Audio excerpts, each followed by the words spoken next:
Okay, this is Joe Leigh here for Seconds Out with your winner, Harlem Eubank. Harlem, how you feeling? Feel great. Just getting into the groove and caught him with the shot, so feel good. Happy with the performance. Yeah, stoppage, early. Talk us through the performance. Smasher, he came game. He came awkward.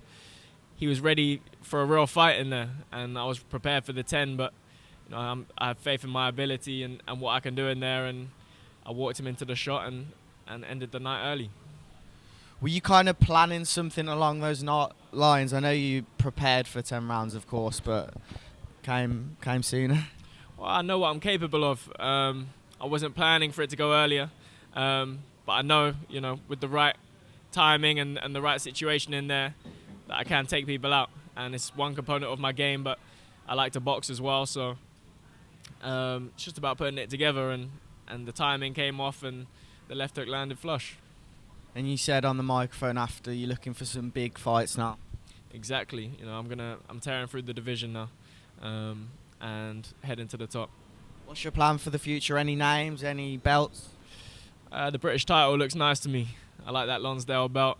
It holds a lot of, credibility, and some great fighters have held it in the past. My cousin Chris included. He boxed on Channel 5.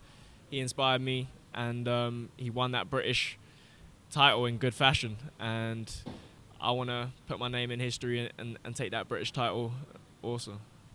When do you plan on fighting next? If it is for a British title, maybe. Could that be next?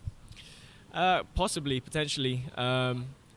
Hopefully I'm fighting in June, so I want to be very active. But I see that British title fight on the horizon very soon, whether it's next or in the next few. I'm coming for it.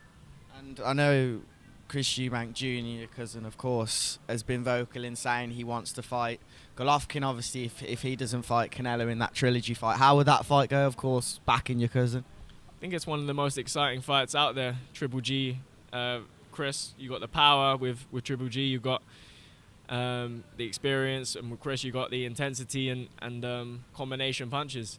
Makes for an all-out, action-packed fight, and I'd be very excited to see how that one plays out myself. Obviously, I think Chris has got what it takes to beat Golovkin and give him that intensity he hasn't seen before.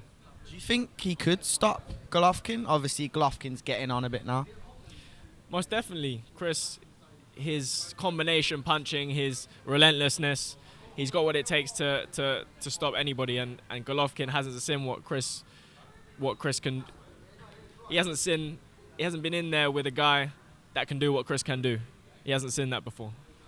Now, one more thing I want to speak to you about very quickly. Canelo losing to Bivol. What do you think Canelo should do now? Should he have a rematch at 175, at 168? What do you think is his best bet? I think he can do whatever he wants. He's proved himself in boxing. He's been through the divisions, and he's proved he's pound for pound, in my opinion. The fact his ambition made him want to go up to light heavy and face Bivol. I mean, it shows how much belief and confidence and how much he wants to challenge himself in the sport of boxing, and I think that's something to be admired. But I think he can do what he wants. I think it's a tough fight to rematch Bivol even at a lighter weight. But yeah, I think let him do what he wants to do. He's proven himself time and time again. Thank you for your time, man.